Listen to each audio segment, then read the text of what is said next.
Hello everyone and welcome to Happy Chat. This week I have a trailblazer of a female comedian and a great friend of mine. Please welcome the one and only Miss Pauline Daniels.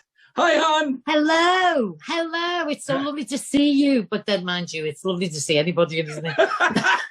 You are not wrong. You always got a lovely smile. You always make me smile, which is why I asked you to do Happy Chat. And you've been doing this, making people smile, since like forever. I mean, I started off by doing shows in the garden and stuff when I was a little kid. So even before you got your big break in the 80s, were you performing as a youngster?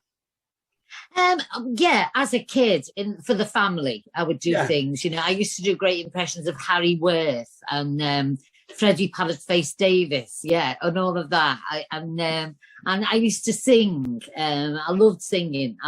You know, I was always in the choir at school and the choir at church. I used to go to church with me nan. I didn't particularly like church, but I loved being in the choir. Yeah, and me.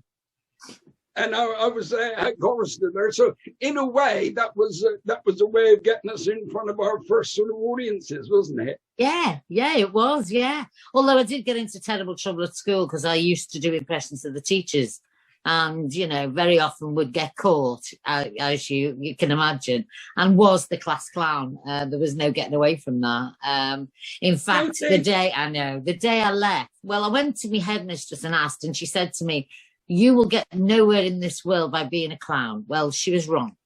Do you know, when I was at, I think I just started off in junior school, and the teacher said to my mum, "You have to accept that Andrew's going nowhere. He's, you know, you just whatever job he can get, you know, make the most of it because there's not a lot out there for him." My mum was so offended, and I performed for the Queen at the Royal Variety Show. So there you go. Yeah, it's great, isn't it? And yeah, there you go. So I mean, not all teachers are like that, but occasionally maybe we just get on their nerves. But I mean, you've done so much, and you were a pioneer for women's stand-up comedy, because in the 80s, tell me if I'm wrong, I think it was you and Marty Kane, really. You were the only two out there, weren't you? Well, there was a girl in Manchester. She was, and for the life of me, and it's awful that I can't remember her name, but she was very funny, but she was very manly. And she did do the clubs. In fact, she was that manly. She wore a man's suit and went for a wee in the sink. But I can't remember her name now. Isn't that awful? But she was fabulous. She was very funny, but very, you know, very hardcore. And then, of course, me and Carla around the same time as well. But I suppose basic stand-up, actually standing up and pattering. Yeah, you're right. It wasn't accepted. It was like, it wasn't, I mean, the men just used to think that it wasn't right for a woman to be on a stage anyway, unless she was singing, you know, and a totally different era. And so it was hard going, you know, because I didn't really have anyone to sort of look up to either. I mean, I obviously have my own icons, you know. I mean, I loved me Robin Williams and me Joan Rivers and me Marty Kane. But she wasn't British. Marty was, but Joan wasn't. No, so, Joan wasn't. And Marty wasn't really ahead of you, was she? Yes, she was before me. Was she? Yeah, she was before me, slightly before me. She was like mid-70s, I think. Mid to late 70s. Totally different styles, though.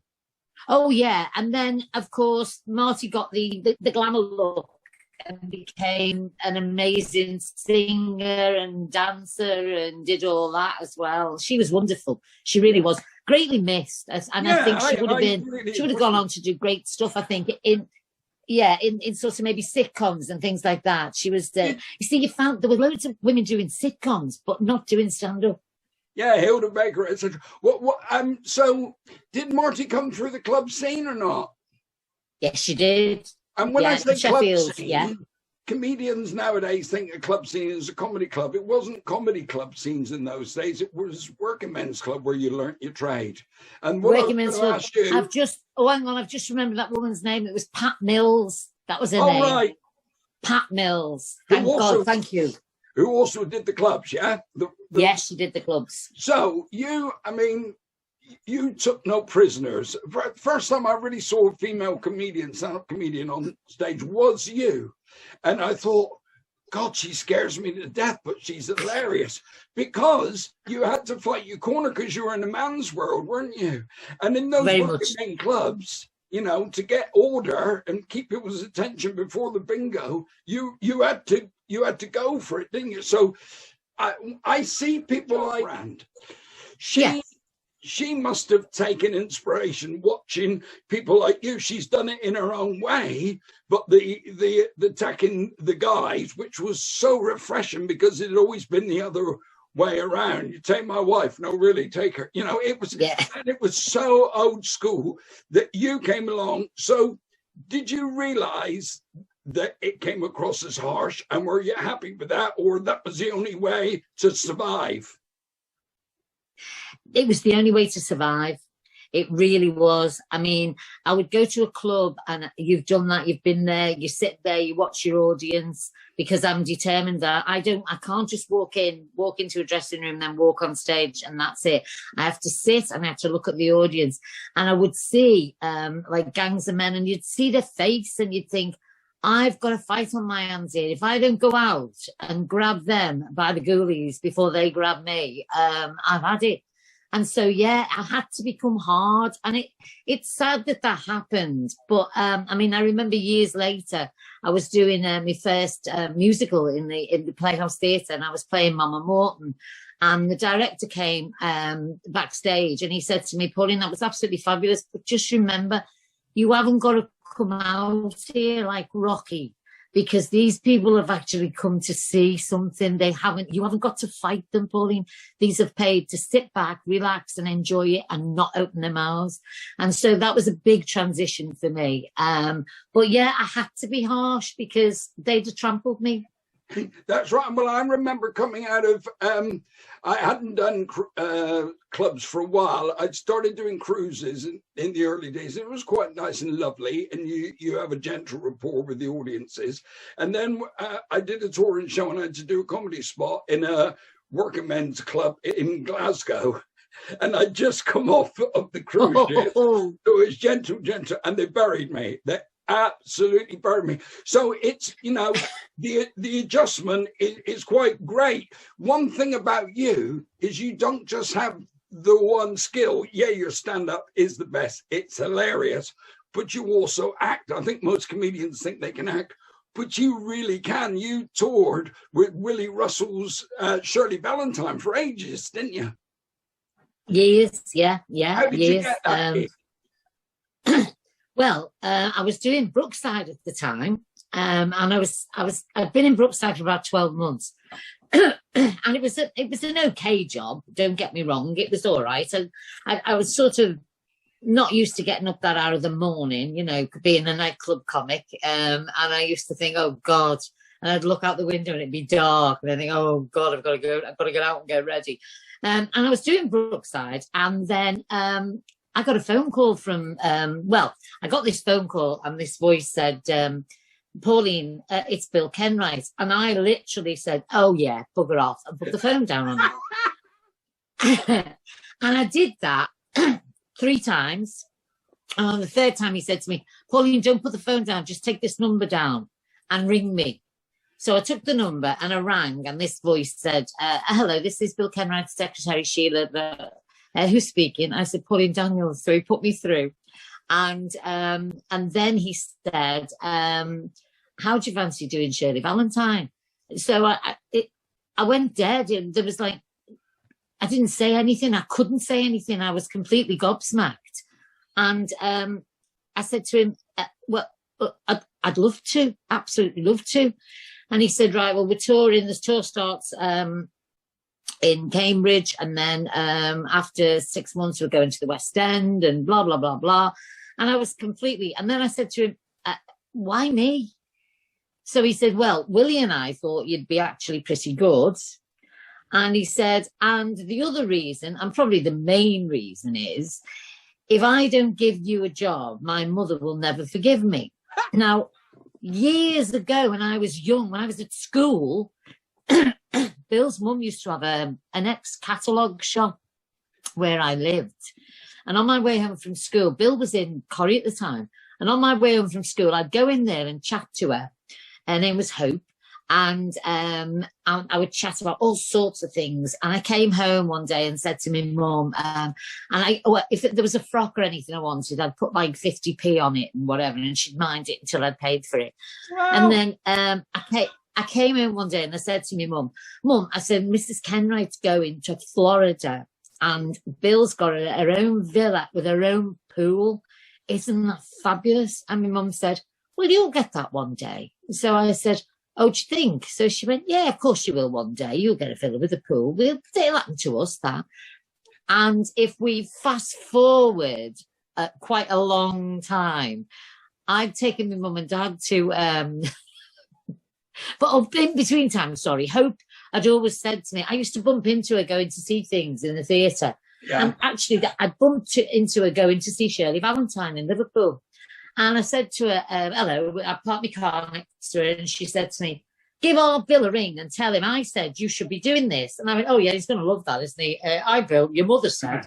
And anyway, that was the reason I'd sort of got it. And then fast forward quite a while, and Bill had bought into the Windsor Theatre and Leatherhead, and he wanted something to open those theatres. And he rang me, and I was in Florida. And my mum answered the phone, and my mum took the greatest delight in saying, I'll just get her. She's in the pool. The circle of life. So that was amazing. But I suppose the one sad thing, I think, is I could have maybe played Shirley a lot earlier in my career, except I hadn't done any worthwhile telly to put on the poster. And unfortunately, that's what a lot of these theatres want. They want to put Pauline Daniels from Brookside, which didn't mean a thing, really. No. But it made him feel better because, as far as I'm concerned, when it comes to Shirley Valentine, there's two names sell that show, and that's Willie Russell and Shirley Valentine. That's it. It doesn't really matter who else is there, you know. No, same with pantomime. I mean, really, if it's Cinderella, that's what people want to see. It may be nice if there's people they recognise, but it's not the most important thing. It isn't, but I would like to say that the part you play, the funny man, the comic in a panto, is very much one of the reasons why people go to the panto. Yeah, so that's right, yeah. I think because I think a panto stands and falls by its villain and its comic. I really do. And I think your reputation as a comedian in a panto is so good that people will go and see you regardless who is topping the bill, as they say. Well, yeah, I have been very lucky with panto. It just sort of sat right with me, Pauline. Really, I mean, there's a lot of stuff I do. I mean, you've seen me die on my ass on cruise ships. I don't think I'm the exact fit for that genre, but I'm so glad I did it because that's where I first met you on a cruise. Yeah. You were with your lovely mum, who I was delighted to meet. And so you weren't performing stand-up on the cruise ship. You were doing Shirley Valentine. Uh-huh. You ended up doing a stand-up because we did a show together a couple of times. Because of you. Yes, you did it. You told them, but you did say, put her on late. Put her on late. And what a night that was, wasn't it? It was fabulous. At the back of the ship as well. It was, I think it was in Madeira, actually. It was fabulous, yeah. It was a great night. Anyway, so I saw you then, because you were one of my heroes, as I say. You were one of the first stand-up comedians, female stand-up comedians I'd ever seen, and that was on The Comedians. So now here I am chatting with you, having dinner with you and stuff, and watching you do Shirley Valentine, which blew me away. And I have to say, I want to say this to you. A lot of people have said to me, because I'm like 64 now, and people have said to me, when I'm in panto, I'm just buttons or muddles. I'm not a 64-year-old comic. I'm not. They see right through that. They just see the character. I think you can still be doing Shirley Valentine because it's so brilliant. And there's nothing to say, you know, that this story doesn't play out with someone slightly older in it. But as I say, the age is slightly irrelevant to me because you become Shirley Valentine when you do it. Have you not thought of touring that even in smaller venues, art centres and stuff? Because people would still, like you say, Willie Russell, Shirley Valentine, you, of course, now with the success you've had, but have you thought about it? I've thought about it many times, and have done it many times. And Willie's been always been very good. If I was doing it for charity or anything like that, he was always very good with like waiving the rights. But I think what you have to do is be careful. I think Claire Sweeney was about to go out and do Shirley Valentine. Okay. And so I think if somebody's going out and doing it, then obviously you can't get the rights to do that. Got it. So, but he's always been, if I've wanted to do it, and I've raised a lot of money for different charities with Shirley, schools, a little theatre in Birkenhead. In fact, I've got a disabled toilet named after me there. And jealous.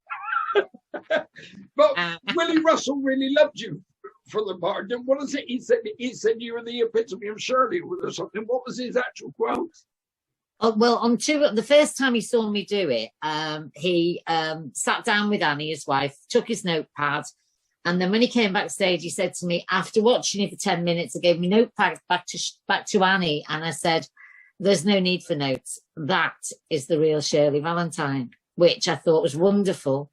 And then the last time I did it with him, Glenn Walford had directed, and Willie was by my side all the way through. This was in 2010. It was not long before my dad died. My mum and dad were there. And he said to my mum and dad, he said, that was just like listening to the finest piece of music being played on the most expensive instrument by the greatest impresario in the world. I'm like, what do you say to that? But surely there must be a bit of a downside. Wow, what a thing! And so me seeing you act on the cruise ship, to me, I didn't know you did that. See, and I thought, wow. And then we got chatting, and you invited me to do a play with you in Liverpool, ironically written by someone just up the road from where I live now in the northeast, Ed Wall, who I've met since, called Waiting for Cat. And we had a bit of a love story, you and me, in it. We did. Very funny. Very, very funny, wasn't it? And it was so frustrating that we only did a week with it. I think. Yeah. Imagine how the comedy would have grown if we could have played with that for a couple of years. Yeah, it would have been amazing. Yeah. Well, thank you for that opportunity. I loved it. Oh, you were so welcome to. Oh, it was great to have you, because the lovely thing was you were different to Liverpool audiences, and they didn't know you, and they grew to love you with it, which was great, because it's always, I mean, it's great to see our locals in the theatres, and so we've got the Royal Court, which is wonderful, but they do have the same actors all the time, and although people love them, people also think, it would be nice to see something different. I mean, I'm always complaining about the telly these days. I mean, Richard Osman, the Chasers, rather, Josh Widdicombe, Bradley Walsh, and that's it. That's your day finished. Not that I don't like any of them. I love them all. Great, yeah, but it's a bit of a Xerox mentality with TV, and it has been for a while.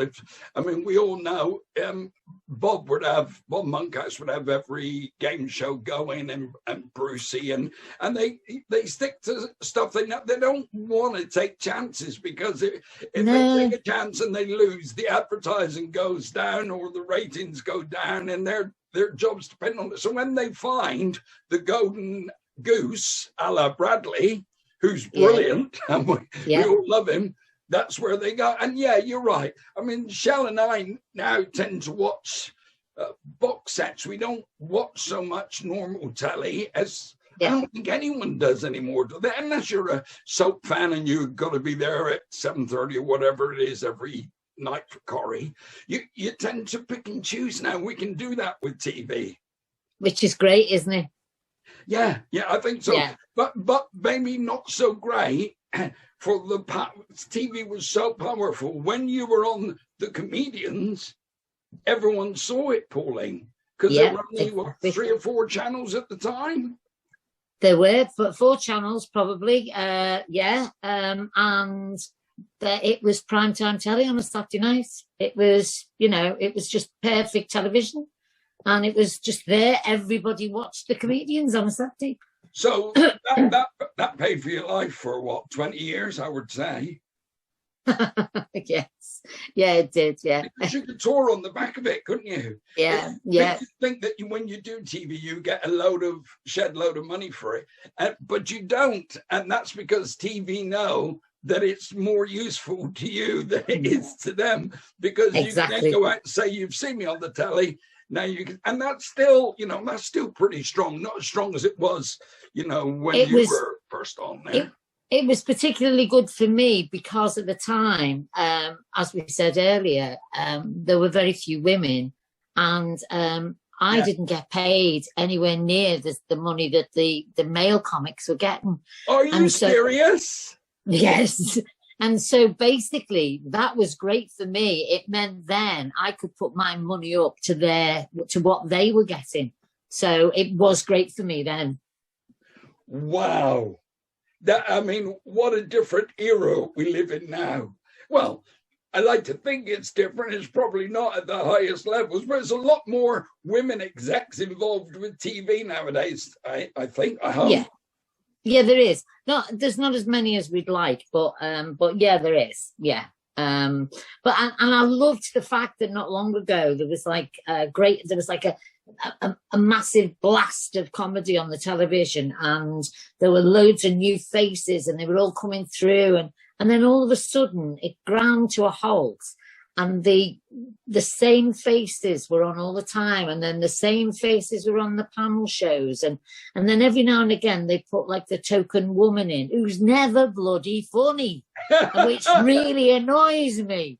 But because I remember just before Victoria Wood died, she was complaining that there were never enough women on Mock the Week.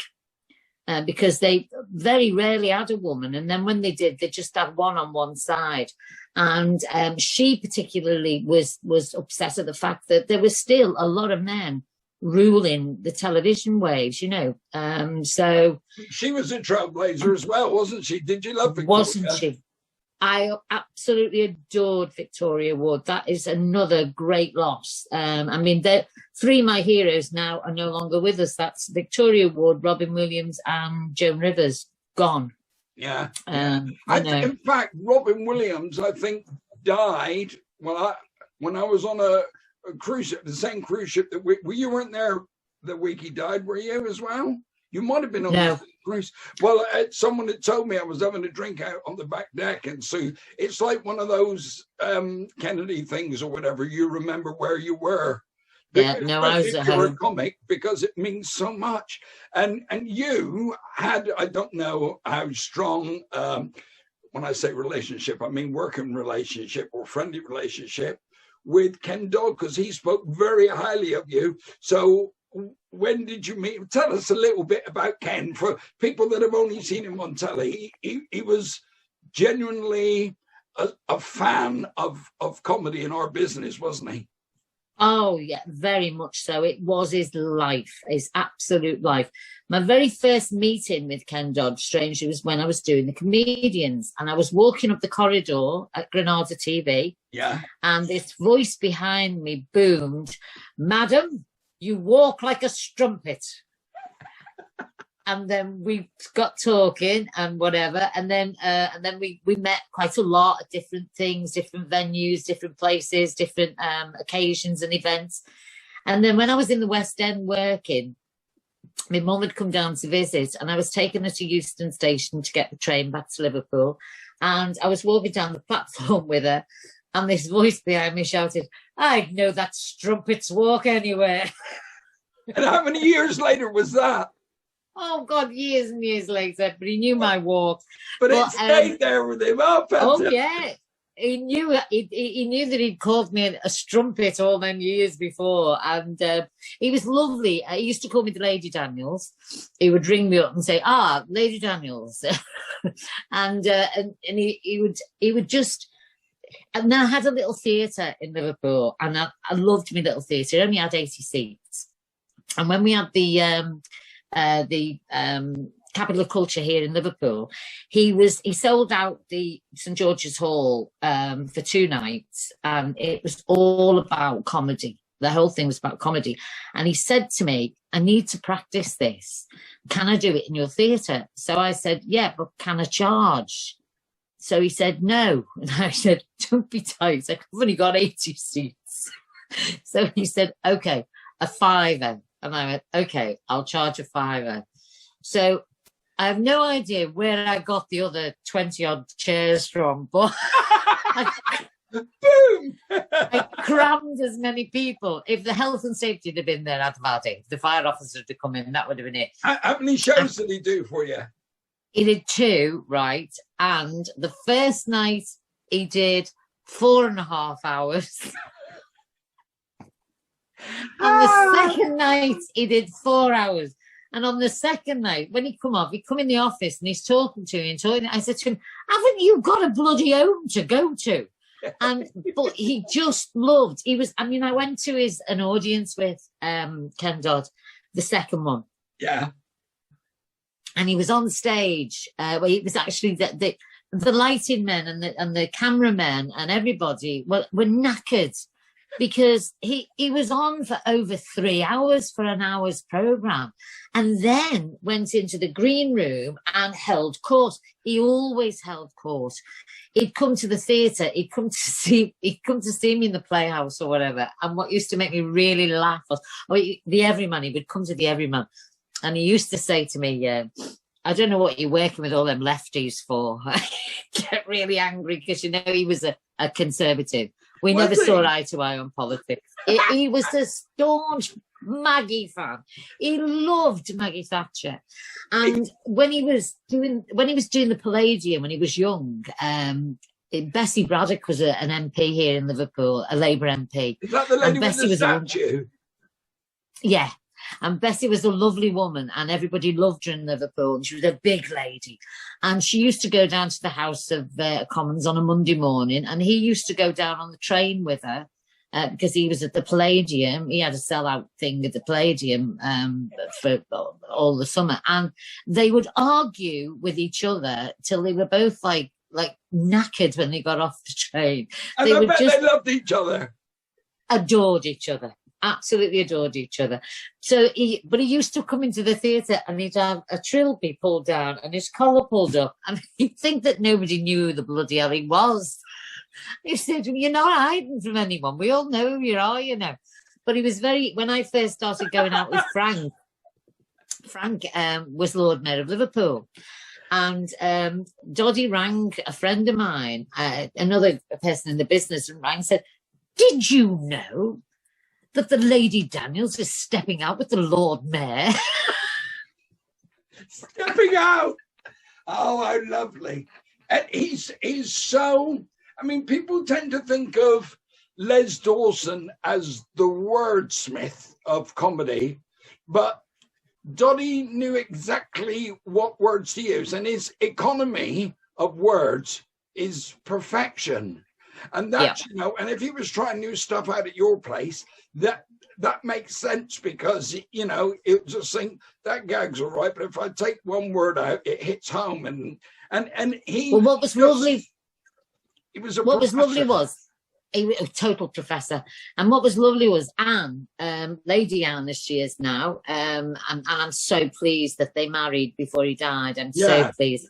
But Lady Anne would sit behind the curtain in my little theatre, and she'd have notepads and whatever, and she would be scraping through, she would tick things off and she would mark things off, and she was watching everything he did, and she was meticulously, picking out stuff that was right. And so they were a great team. They really were a great team. But he must have. I think my biggest regret is he didn't write a book. He never wrote his own autobiography. No. You've done it. You've written your biography. It's wonderful. I've got it. I have, and I'm very pleased to say that in all the years, Trinity Mirror used to go to Doddy and say, will you write the foreword? And he'd go, no, I'm not writing any forewords for anybody.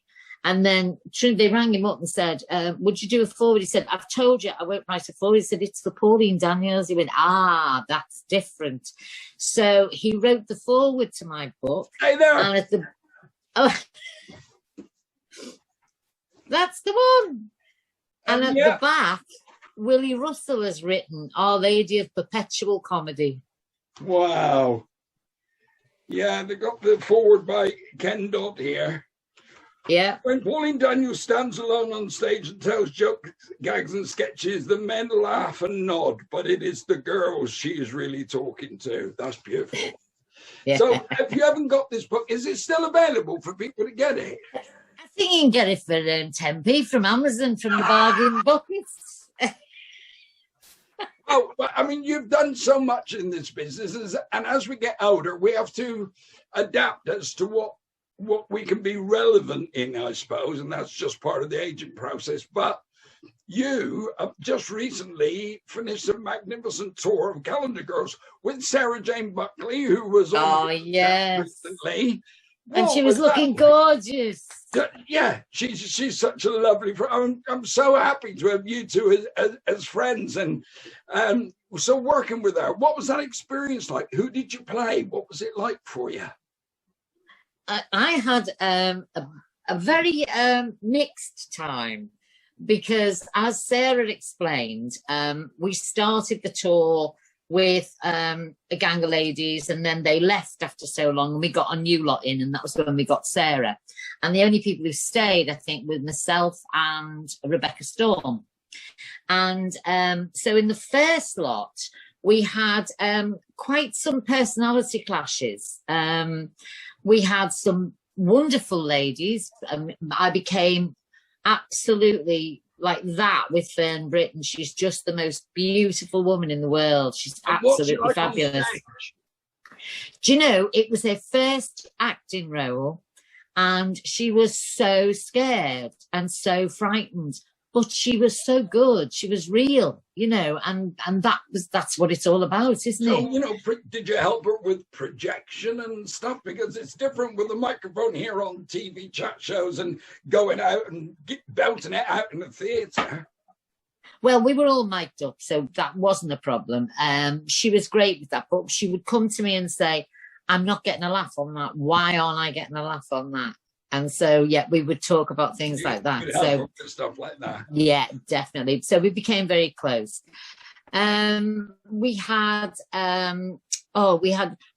some ladies that were fine and whatever, but then I had a bit of a turbulent time because I played three small roles, and I also understudied Ruth Maddock, and Ruth didn't seem to be very keen on me. Oh, so you get that sometimes. You get a slight clash of. Yeah, she's probably scared of you because you own the stage so well. Well, the thing, and another thing is, if you think about it, there were a group of women all around the same age, all fighting over 3 hormones. So it's understandable in a lot of situations. However, Ruth would say to me things like, well, you're wasting your time because you'll never go on because I never go off. And that's fine. That's fine. But we were in Dublin. We'd started in the July, and in the January we were in Dublin. And we'd actually, the first week we were in Dublin, I'd gone to the Guinness factory with a gang of other understudies. Yeah. And we'd been round and we'd had quite a bit of Guinness. And then we sat down to have a meal, and we all had a pint of Guinness. And then a message came through that a few of the understudies were on that night because the main girls were ill or whatever. And so they all sent the pints up my end. So I went, I'll drink it. Yeah. So I'd had about 3.5 pints of Guinness. I'd gone I'd come to the theatre. I'd got my Guinness truffles. I'd got my film loaded on my iPad, ready to watch when I had a big gap in between my roles. I'd got myself nice and comfortable. And at 7:10, Ruth burst through the door saying she couldn't go on. She wasn't well. And behind her were Fern Britton and Rebecca Stump with the biggest smiles on their face you've ever seen. And I literally looked at my watch, looked at my bloody Guinness truffles and went, what now? Because, this is a role I've been dying to do for 6 months, right? But she catches me. Awarded. Yeah. She catches me with 20 minutes to go. So fortunately, Frank had arrived that day. He'd flown in to stay over the weekend. So I got on the phone to him and I said, can you get down here? It wasn't far. It was only just up the road. And he went, yeah.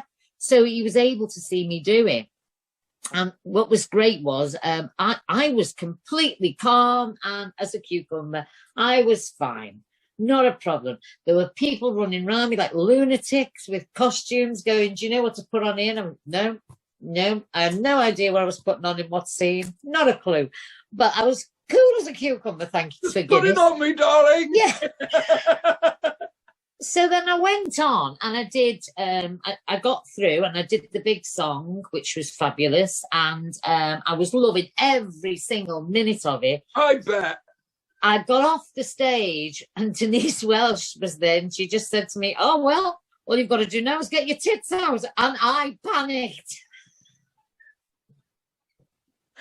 Because up until then I hadn't even thought about it. Oh wow! So I did it. I mean, considering I'd had breast cancer and I'd had some surgery, to sort of put a little bit more life back in my headlamp. Constructive surgery, yeah. Yeah. So I was a bit worried about that more than anything. I mean, I was behind a load of knitting, but I was just thinking, God, what if that slipped or whatever. Anyway, we got through it. I found it very empowering. And I did 3 shows and then Ruth was better and she come back and she said to me, nice part, isn't it? And to which I wanted to smack her. And so then the following week, we'd done a warm-up and I'd gone, in fact, to be honest and truthful, I'd gone out in the dock to have a ciggy, right? Because I'd given up smoking, right, for 9 years, but after meeting Ruth Maddock, I started again. So I'm in the dock. This is glorious. I'm in the dock having a sly fag and next minute, Fern Britton come running in. She went, quick, come and listen to this. And I went, what? And I thought it was an animal being killed. Poor Ruth had fell. She'd slipped on the stage. She'd fell. She'd broke her pelvis. No! She was in the most terrible agony and pain. And it took us half an hour before the ambulance came. And so we were like really late going back up. And I then got to play that part from the January through to the May, because they then brought Leslie Joseph in for a few months. Yeah. And then when Leslie left, Ruth came back, and then I shared the role with Ruth because she couldn't do the full 8 shows in a week. But wow. I mean, God bless her. She came back. I mean, she's 78 and she came back. No, she's not allowed to be 78. Yeah, 78. And she came back and bugger me, could I find soap to put under her foot? Could I help? What a weird one, because you don't wish that on anybody, do you? But No, you don't. I mean, I wanted to play that part. So, I mean, I auditioned for that part initially and was initially told I'd got it. And then the day after was told that actually they've changed their mind.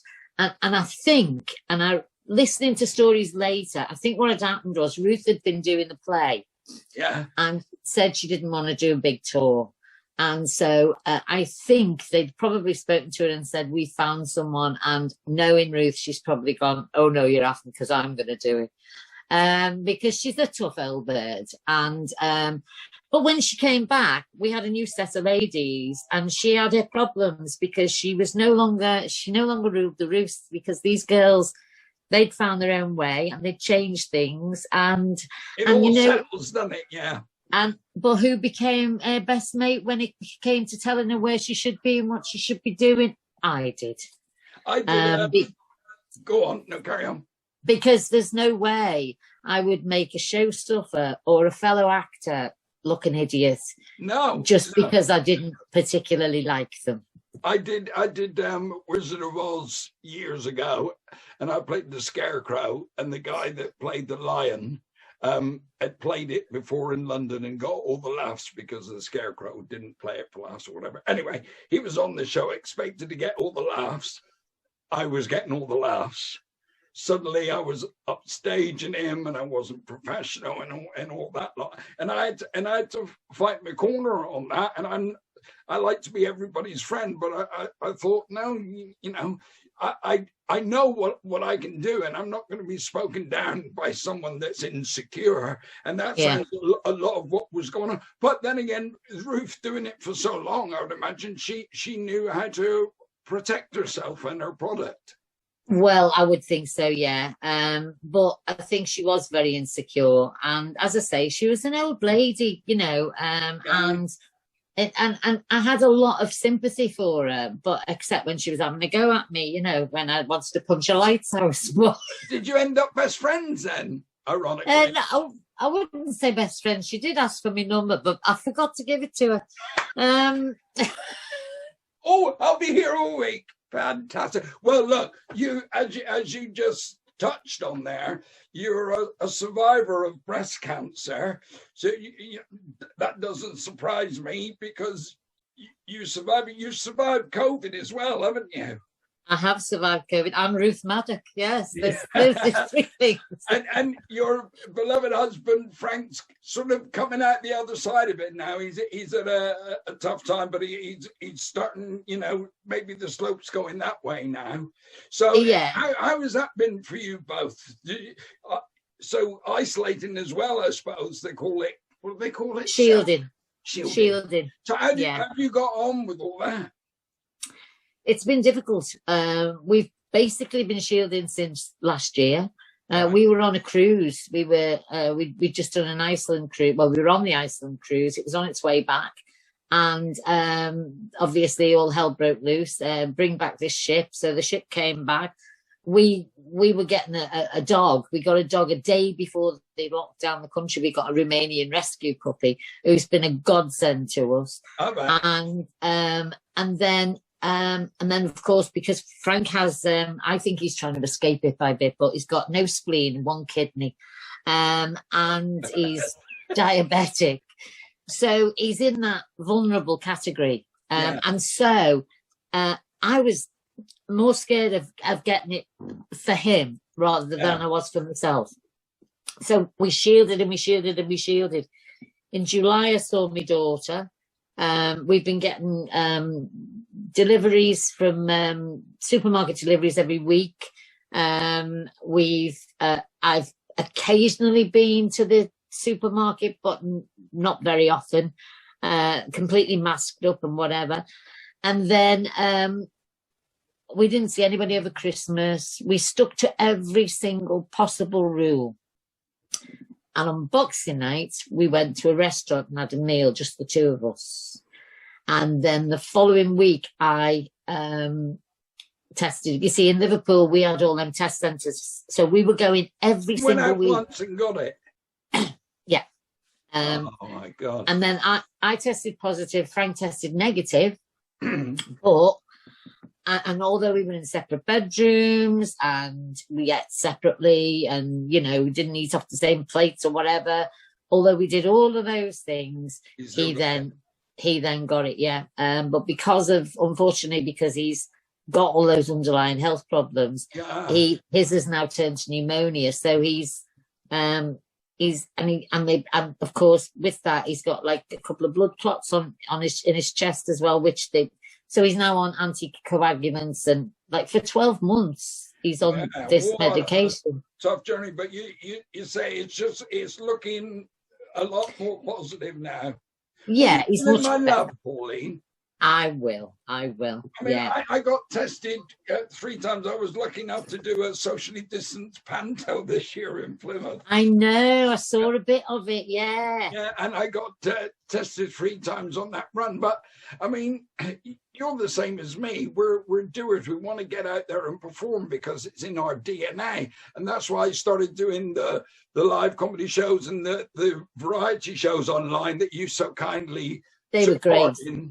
Thank you. And then doing these, but what we really need is an audience. And I'm going back on my Older Wiser Dafter tour in the autumn. And you're touring again, aren't you? I am. Should have started in April. And it was going to be called the Where's Me Bloody Pension tour. Because I'm one of those women who missed out because of my age and had to wait until I was 66 before I got my pension. Now, because of COVID, by the time I start, I've got my bloody pension. So I've had to change the name of the bloody tour now. So I was going to call it Get Me Before the Incinerator Does. However... What are you going to call it now? I actually am going to call it Have You Been on Your Holidays? Oh, fantastic. Because it's topical and it's linked to me. And it's just, that is probably your most famous gag. Can I play it? Yeah, please do. Have you got it? Yeah, I've got it. Oh, yeah, play it, yeah. I've even done a beep in the one place. Oh, yeah. Oh, well, I know the one you've got then. The one you've got is from a Ricky Tomlinson Christmas DVD. Yes, yeah. And I remember fabulous. When I got the DVD, when he sent me the DVD, I sat my mum and dad down and we were watching it. And as I got to that bit, I suddenly remembered I'd said that word and I was trying to get my mother's attention. Oh, look at that. And when she heard it, she went, "What did you say?" It's the funniest gag ever, and here it is. Off I went on my holiday, had a great time. When I got back, couldn't wait to go back and have my hair trimmed. Went straight back to Herbert's, asked for the same stylist, Lizette. In she came, looking as radiant as ever. She says, "Who are you? Have you been on your holidays, yes?" I said, "I've just come back." She says, "Oh, yeah, you went to Italy, didn't you? Was a crap, like I said." I said, "It was marvellous." She said, "Oh, go away." "What was the weather like?" I said, "The weather was gorgeous. The sun shone the whole time." She said, "Oh, go away." Said, "Well, what about the wine?" I said, "Tuscany's one of the finest wine regions in the world. The Chianti in particular was, bellissimo." She said, "Oh, go away." She says, "Well, what about the food?" I said, "It was a culinary delight. Tortellini, tagliatelle, cannelloni, lasagna, spaghetti bolognese, you name it, I ate it. Gorgeous." She said, "Oh, go away." She says, "Well, did you go and see the Pope?" I said, "Go and see the Pope. Go and see the Pope." It was the most moving experience of my life. I was there, St. Peter's Square, Sunday morning. Thousands upon thousands of people, all gathered to see this one man. One man loved and adored by millions. He came out onto the balcony. He delivered his Sunday morning blessing. He came down from the balcony. He got into the Pope-mobile. He drove through the crowds. He stopped. He got out and he spoke to me. She said, "Oh, go away." "What did he say?" I said, "He said, who the f*** cuts your hair?" You brought the house down with that gag. How long have you been doing that gag? Oh, I can't not do it now. I've been doing it, it seems like forever. And it's very strange because I was working with a band called the Hillsiders, who were a country band. Mm-hmm. And the lead singer, Kevin McGarry, said to me one night, we'd been doing this, been in this marquee. This very rich fella had got this marquee, and he got the Hillsiders and me on. And like all the booze you could drink and all the food you could eat. And of course, Kevin had had quite a few to drink. And he told me this joke about a fella who just went into the barbers, and it was that quick, and it went that quick. And I thought, that's a really funny gag if you work on it. And then I was doing a club, and this is exactly how it happened. I was doing a club in Liverpool called Dunlop's Club. I was on stage, and I saw Kevin McGarry walk in and stood at the bar, and I thought, I'm going to try that gag out and see if Kevin recognises it. And it's exactly the same words today as it was then when I stood up and just did it off the top of my head. And Kevin afterwards said to me, that's the best gag I've ever heard. And I went, you told it me?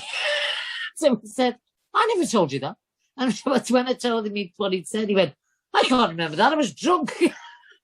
But that's like your signature gag. My signature gag really is, I suppose, The Farmer's Wife. And I was on a cruise ship in Barbados, and someone brought a magazine onto the cruise ship, and I read this joke, and it was all written in a Barbadian accent.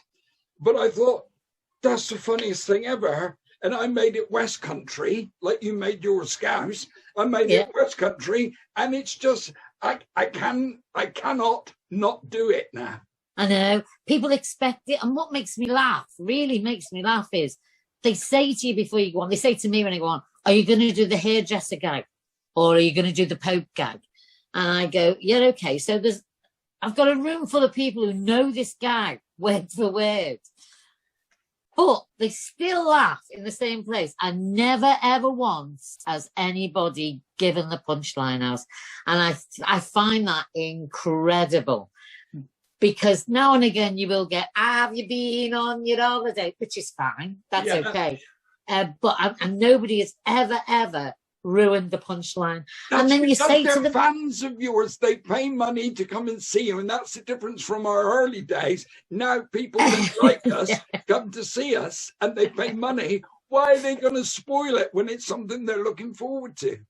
That's true. But it does make me laugh because you can sometimes see them like nudging the mate going, wait for this bit, and wait for this bit, and and then you think to yourself, you know this joke as well as I do, but you're still howling laughing, and I think that's brilliant. I love it. I don't know why that works like that. It does, and we're just eternally grateful for that. And it's like Mick Miller with his noddy gag. It's exactly the same. If you didn't do noddy, then you wouldn't feel as though you'd seen Mick Miller. Can you imagine Jimmy Cricket not doing the letter from his mammy? Do you know what I mean? Yeah. It's just the way it is. Pauline Daniels, this has been it feels like we've been yapping forever, and it's just been brilliant because I love you. I think you're an inspiration with what you've gone through with your breast cancer and your stage shows and your Shirley Valentine and stand up in the 80s where you fought your corner. You are an inspiration. You're a brilliant comedian and a wonderful friend. And thank you so much for joining me on the Happy Chat today. Oh, it's been an absolute pleasure. Thank you so much for asking me. I love you loads. Love to Michelle. Yeah, we'll speak soon. Bye, hon. Bye, lovely.